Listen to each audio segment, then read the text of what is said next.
नमस्कार दोस्तों।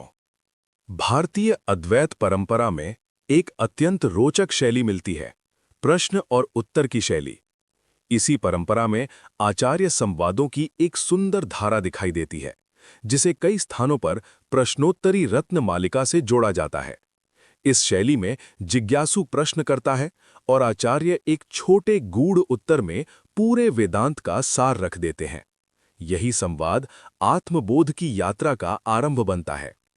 कल्पना कीजिए, एक शांत आश्रम का वातावरण है। एक जिज्ञासु शिष्य आचार्य के सामने बैठा है। उसके मन में जीवन का सबसे बड़ा प्रश्न उठता है। प्रश्न: इस संसार में मनुष्य का सबसे बड़ा बंधन क्या है? आचार्य शांत स्वर में कहते हैं, अज्ञानम। अर्थात वास्तविक बंधन बाहरी संसार नहीं, बल्कि आत्मा के सत्य को न जानना है।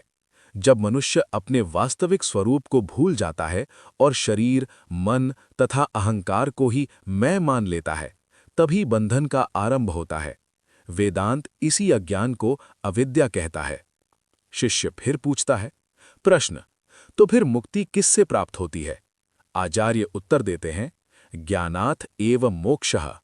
अर्थात केवल ज्ञान से ही मुक्ति संभव है। ये ज्ञान कोई बाहरी सूचना नहीं, बल्कि वो प्रत्यक्ष अनुभूति है जिसमें साधक जान लेता है कि उसका वास्तविक स्वरूप आत्मा है, न जन्म लेने वाला, न नष्ट होने वाला, शुद्ध चैतन्य स्वरूप। कुछ क्षण मौन के बाद शिष्य फिर पूछता है, प्रश्न: आत्मा का स्वरूप क्या है?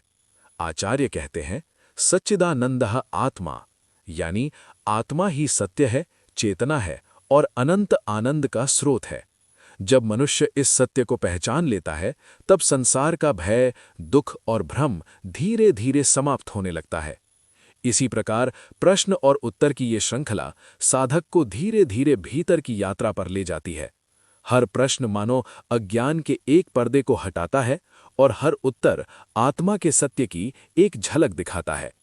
और यहीं से एक और गहरा प्रश्न जन्म लेता है, यदि आत्मा सच्चिदानंद है, तो फिर मनुष्य दुखी क्यों दिखाई देता है? शिष्य ने आचार्य के शब्द सुने, पर उसके मन में एक और गहरा प्रश्न उठने लगा।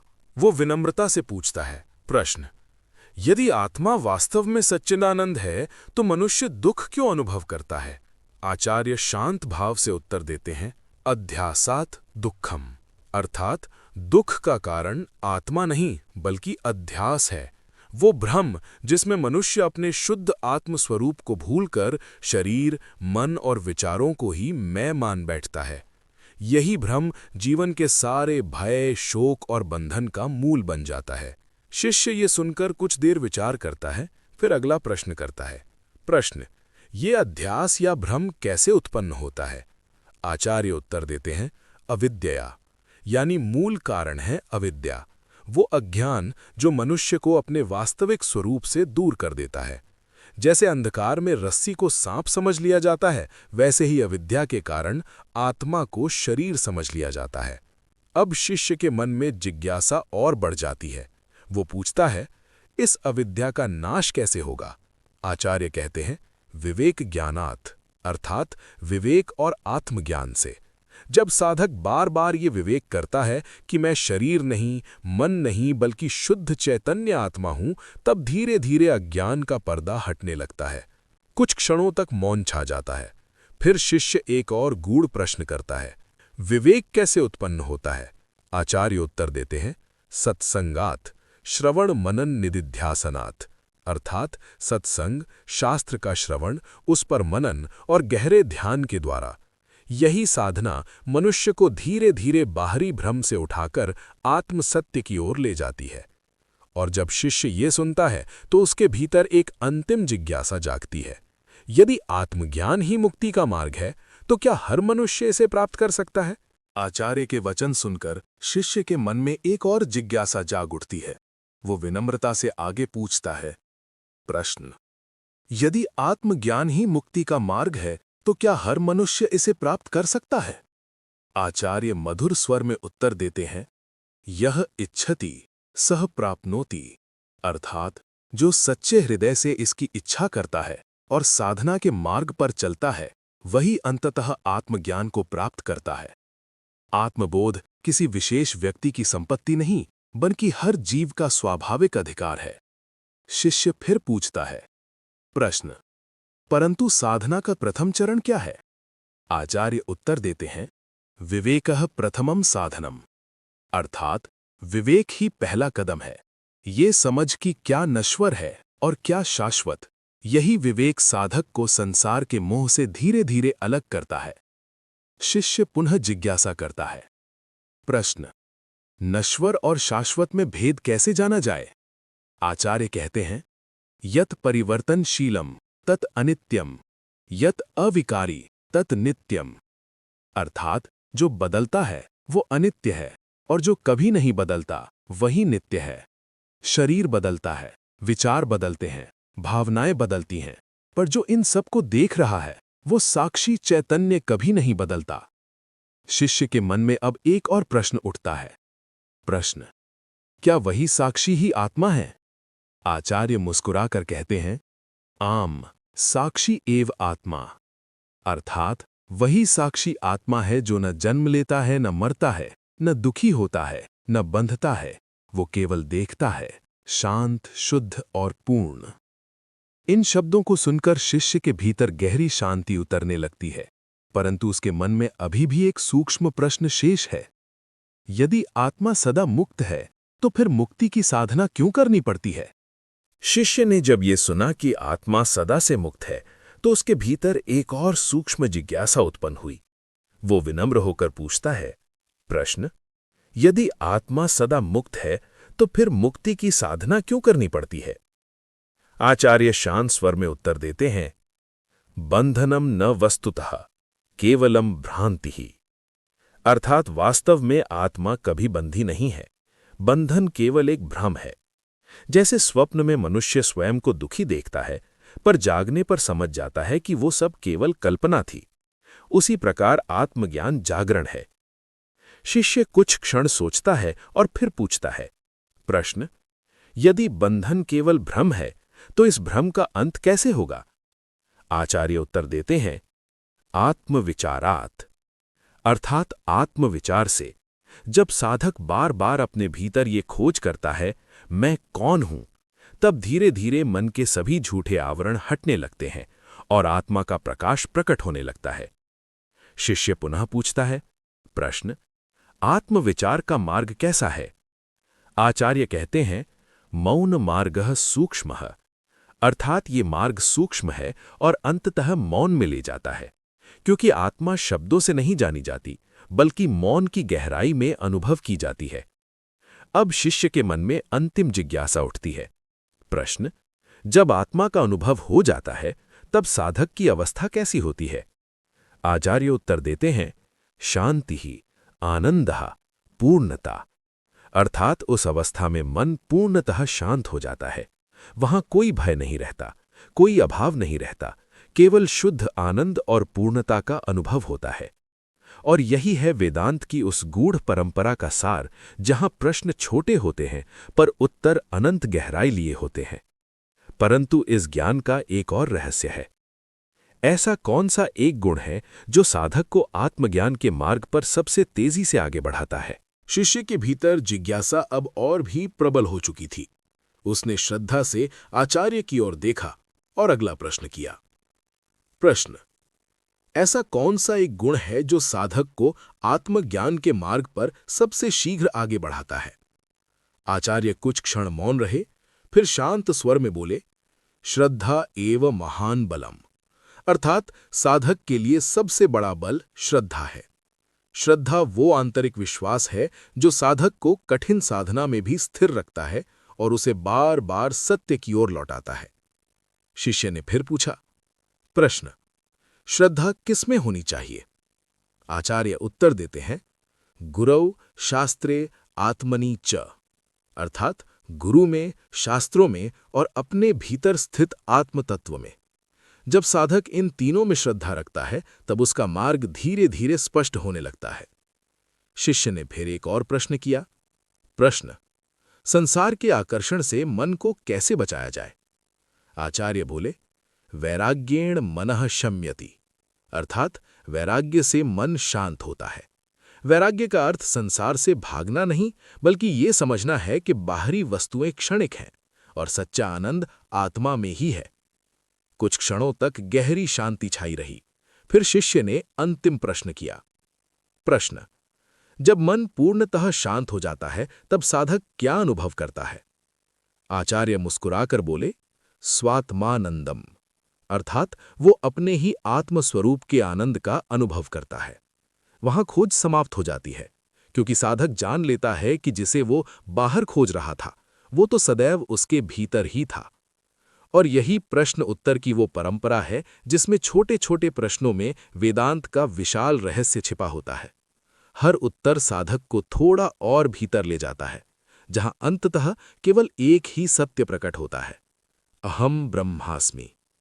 लेकिन इस ज्ञान को स्थिर करने के लिए एक और रहस्य बताया गया है। प्रश्न: मन को स्थिर करने की सबसे सरल विधि क्या है? आचार्य शांत स्वर में उत्तर देते हैं, अभ्यासेन च वैराग्येण, अर्थात अभ्यास और वैराग्य से। जब साधक बार बार मन को भीतर की ओर ले जाने का अभ्यास करता है और साथ ही संसार की क्षणिक वस्तुओं से वैराग्य रखता है, तब मन धीरे धीरे स्थिर होने लगता है। शिष्य ने फिर पूछा, प्रश्न: अभ्यास का वास्तविक अर्थ क्या है? आचार्य बोले, निरंतर आत्मस्मरणम, अर्थात बार बार अपने वास्तविक स्वरूप का स्मरण करना। यह स्मरण केवल शब्दों में नहीं, बल्कि उस साक्षी भाव में रहना है जो हर विचार, हर अनुभव को देखता है। शिष्य ने पुनः जिज्ञासा की, प्रश्न: क्या मन को पूरी तरह शांत करना संभव है? आचार्य उत्तर देते हैं, मनः स्वभावतः चंचलम, परंतु ज्ञानात् शांति ही, अर्थात मन का स्वभाव चंचल है, परंतु जब साधक आत्मज्ञान की ओर बढ़ता है, तब वही मन धीरे धीरे शांत हो जाता है, जैसे हवा रुकने पर जल की लहरें शांत हो जाती हैं। शिष्य अब और गहरे प्रश्न की ओर बढ़ता है। प्रश्न: जब मन शांत हो जाता है, तब क्या शेष रहता है? आचार्य मुस्कुराकर कहते हैं, शुद्धम चैतन्यम, अर्थात तब केवल शुद्ध चेतना ही शेष रहती है, वही आत्मा जो सदा से थी, है और रहेगी। कुछ क्षणों तक गहरा मौन छा जाता है। उस मौन में मानो सारे उत्तर स्वयं प्रकट हो रहे हों। पर शिष्य के मन में अभी एक और गूढ़ प्रश्न उठता है। प्रश्न: क्या केवल ज्ञान सुन लेने से आत्म साक्षात्कार हो जाता है, या इसके लिए और भी कुछ आवश्यक है? आचार्य शांत और गंभीर स्वर में उत्तर देते हैं, श्रवणम प्रथमम, मननम द्वितीयम, निदिध्यासनम तृतीयम, अर्थात आत्मज्ञान की यात्रा 3 चरणों से होकर गुजरती है। पहला है श्रवण, सत्य को गुरु और शास्त्र से सुनना। दूसरा है मनन, उस सुने हुए सत्य पर गहराई से विचार करना। और तीसरा है निदिध्यासन, उस सत्य में निरंतर ध्यान और स्थिरता प्राप्त करना। शिष्य ने फिर पूछा, प्रश्न: निदिध्यासन का वास्तविक अर्थ क्या है? आचार्य बोले, अहम ब्रह्मास्मि इति दृढ़ निष्ठा, अर्थात यह दृढ़ अनुभव कि मैं ब्रह्म हूं। जब यह निष्ठा मन में स्थिर हो जाती है, तब साधक के भीतर का भ्रम धीरे धीरे समाप्त होने लगता है। शिष्य ने पुनः जिज्ञासा की, प्रश्न: जब यह निष्ठा स्थिर हो जाती है, तब साधक का जीवन कैसा हो जाता है? आचार्य उत्तर देते हैं, सदा शांतः सदा मुक्तः, अर्थात वह भीतर से सदा शांत और मुक्त रहता है। बाहरी परिस्थितियां चाहे जैसी भी हों, उसके भीतर का संतुलन नहीं टूटता। अब शिष्य के मन में एक अंतिम जिज्ञासा उठती है। प्रश्न: ऐसे ज्ञानी पुरुष को संसार में कैसे पहचाना जा सकता है? आचार्य मुस्कुराकर उत्तर देते हैं, यह सर्वत्र समदर्शी सह ज्ञानी, अर्थात जो हर जगह एक ही आत्मा को देखता है, जो किसी से द्वेष नहीं करता और किसी से अलगाव नहीं महसूस करता, वही सच्चा ज्ञानी है। और इसी प्रकार प्रश्न और उत्तर की यह अद्भुत परंपरा साधक को धीरे धीरे बाहरी संसार से उठाकर उसके अपने ही आत्मस्वरूप तक पहुंचा देती है। प्रश्न: जब सब कुछ आत्मा ही है, तो फिर मैं और तुम का भेद क्यों दिखाई देता है? आचार्य गंभीर भाव से उत्तर देते हैं, माया, अर्थात यह भेद माया का खेल है। माया वह शक्ति है जो असत्य को वास्तविक प्रतीत कराती है और आत्मा के शुद्ध स्वरूप को छुपा देती है। इसी माया के कारण साधक यह अनुभव करता है कि यहां मैं हूं और वहां तुम। शिष्य ने जिज्ञासा व्यक्त की, तो क्या माया का नाश संभव है? आचार्य उत्तर देते हैं, ज्ञान द्वारा, अर्थात केवल ज्ञान ही माया के आवरण को हटा सकता है। जब साधक बार बार यह स्मरण करता है कि सत्य केवल आत्मा है, न शरीर, न मन, न विचार, तब धीरे धीरे माया की आभा फीकी पड़ने लगती है। शिष्य ने और पूछा, प्रश्न, क्या माया कभी पूरी तरह समाप्त होती है? आचार्य मुस्कुराकर बोले, यो अहम ब्रह्मास्मि इति दृढ़ निष्ठा सा माया विनश्यति। अर्थात जिस साधक के मन में ये दृढ़ निष्ठा हो कि मैं ब्रह्म हूं, उसके लिए माया का भ्रम धीरे धीरे समाप्त हो जाता है। फिर शिष्य ने एक और गूढ़ प्रश्न किया, प्रश्न, जब माया समाप्त हो जाती है तब साधक की अनुभूति कैसी होती है? आचार्य उत्तर देते हैं, सर्वत्र शांति, सर्वत्र आनंदः, सर्वत्र ब्रह्म स्वरूप दर्शनम। अर्थात वो हर स्थान पर शांति, आनंद और ब्रह्म स्वरूप का प्रत्यक्ष अनुभव करता है। उसके लिए अब कोई मैं और तुम नहीं, कोई बंधन नहीं, केवल शुद्ध चेतना और प्रकाश है। और इसी गूढ़ संवाद से साधक को ये अनुभूति होती है कि ज्ञान ही सच्चा मार्ग है और हर प्रश्न एक दीपक की तरह अज्ञान के अंधकार को दूर करता है। लेकिन शिष्य के मन में अब एक अंतिम परंतु सबसे सूक्ष्म प्रश्न उठता है। प्रश्न, यदि सब कुछ ब्रह्म है तो फिर संसार में कर्म और कर्ता की भूमिका क्या है? आचार्य ने गंभीर स्वर में उत्तर दिया, सत्य में कर्ता और कर्म केवल आभासः, अर्थात वास्तविकता में कोई स्वतंत्र कर्ता नहीं है और न कर्म का स्वायत्त अस्तित्व। ये केवल माया के खेल और अध्यास का प्रभाव है जो मनुष्य को ये अनुभव कराता है कि वो किसी काम का अधिकारी है। शिष्य ने पुनः प्रश्न किया, तो क्या कर्म करना व्यर्थ है? आचार्य उत्तर देते हैं, कर्तव्यम कर्म करो, फलतः विमुक्तिः परित्यज्यः।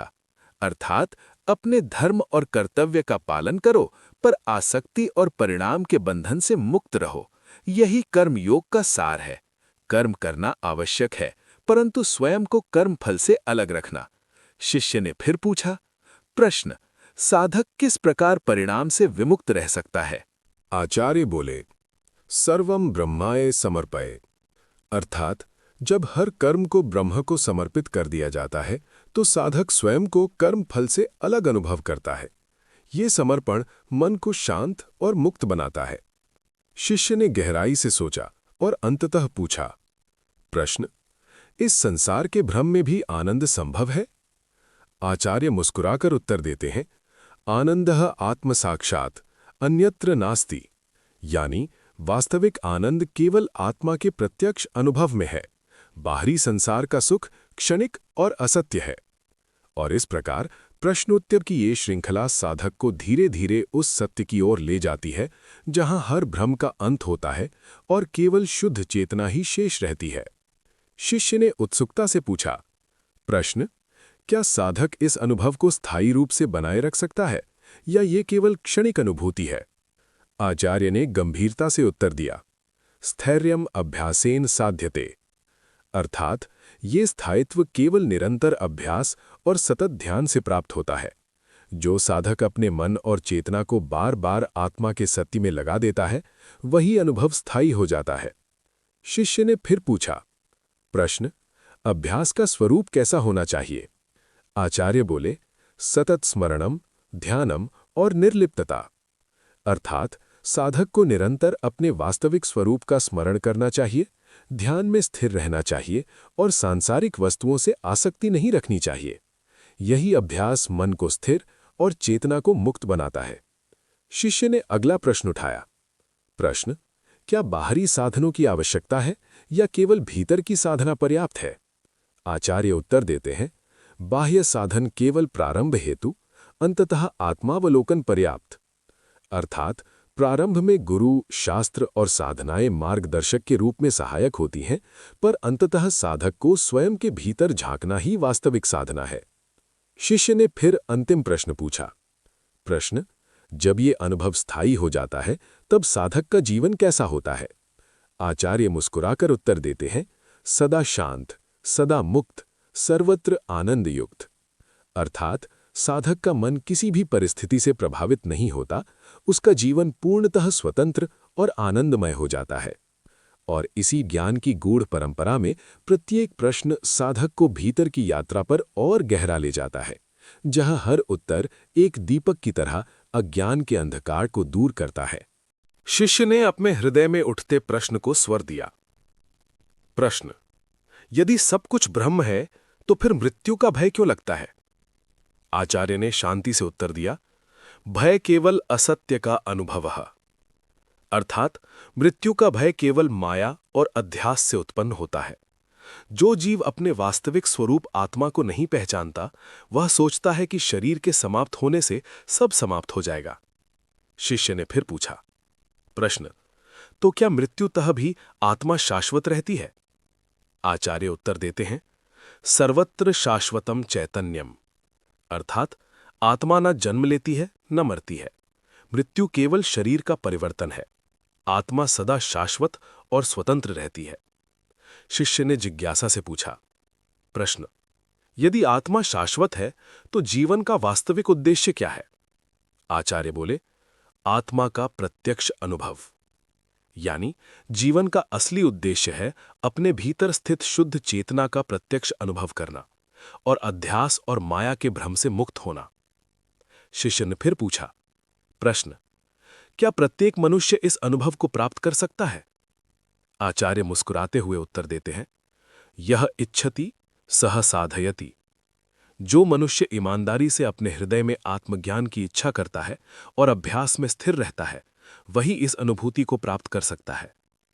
और इस प्रकार प्रश्न उत्तर की यह परंपरा साधक को धीरे धीरे मृत्यु और जन्म के भ्रम से ऊपर उठाकर वास्तविक शाश्वतता की अनुभूति तक ले जाती है।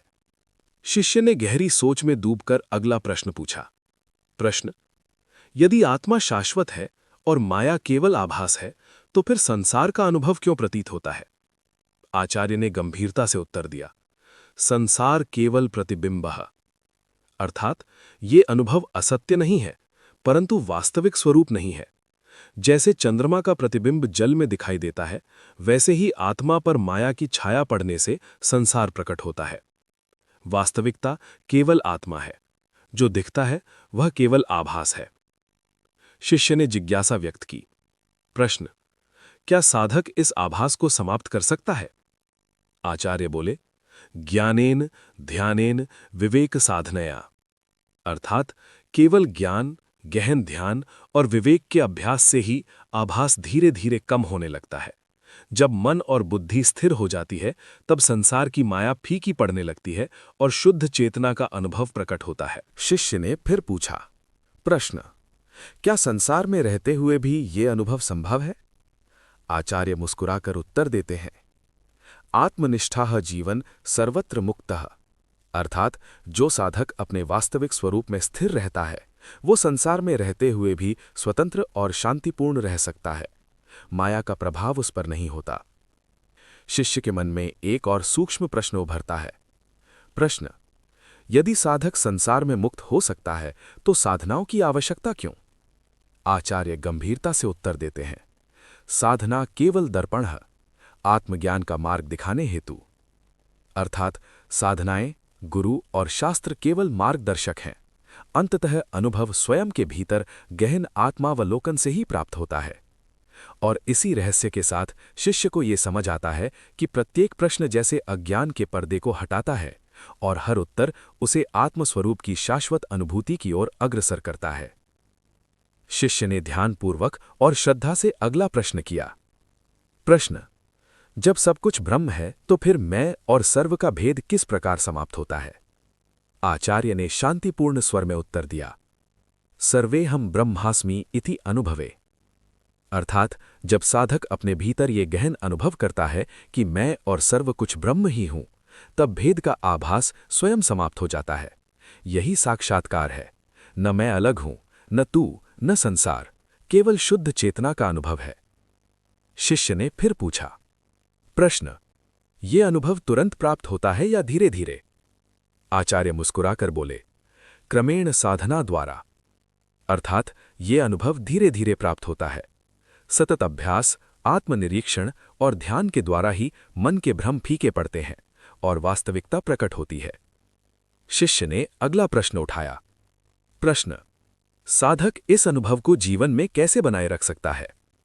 आचार्य उत्तर देते हैं, सर्वत्र आत्मस्मरणेन, अर्थात हर क्षण, हर विचार और हर क्रिया में आत्मा की स्मृति बनाए रखना। जब साधक स्वयं को हर अनुभव में ब्रह्म के रूप में देखता है, तब वो अनुभव स्थायी रूप से जीवित रहता है। शिष्य ने जिज्ञासा व्यक्त की। प्रश्न: क्या यह अनुभव केवल समाधि में संभव है? आचार्य गंभीर स्वर में बोले, न केवलम समाधौ जीवने अपि, अर्थात ये केवल ध्यान या समाधि में ही नहीं, बल्कि सांसारिक जीवन में भी संभव है।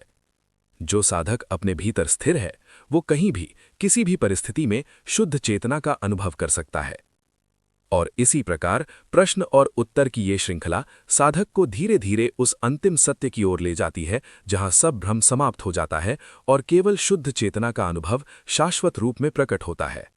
धन्यवाद।